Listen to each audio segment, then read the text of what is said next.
Why don't we have laser weapons? Well, again, we actually do.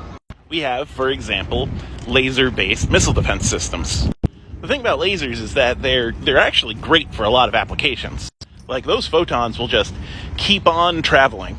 There's very little you can do to rob a photon of its energy other than redshift it. So lasers are always going to be as powerful as we can focus them.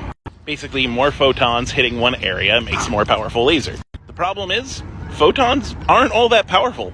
Like, lasers that do damage have to, stay on a single spot to burn through it. And any laser powerful enough to, tear a hole through a target instantly is also going to be powerful enough to just light that target on fire and possibly make it explode. And even if a laser looks really, really focused at, a small level, upon long distances, that's probably a wider beam than you think. Plus, there are diminishing returns. The more you focus a beam, the narrower the beam gets, and the narrower the beam gets, the less photons are included in that beam. We have incredibly focused single photon beam lasers. We use them in quantum physics experiments all the time. But they do nothing in terms of damage. This is one of the reasons I tell people to not be afraid of quantum physics experiments. So, to make a laser weapon viable, you need a whole bunch of photons to hit a very specific space all at once without moving. And that's, a practical thing for, again, long-range missile defense.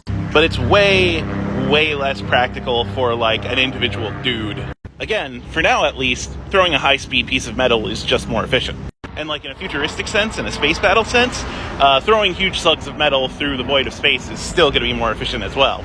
Though efficiency isn't everything. One of the reasons we have laser-based missile defense systems is so we don't always have to build a missile to defend against a missile. So, if I were creating a sci-fi world that was based on our laws of physics and understanding of military technology, laser weapons would exist to conserve supplies. A slug will always do more damage, but when you're out in the vastness of space with no real way to resupply, maybe you don't want to use your slugs all that often. In which case, the only thing a high-powered laser costs you is energy from whatever is powering your spacecraft. And, if your craft has enough power to, travel between the stars, mustering up enough energy for a laser is nothing.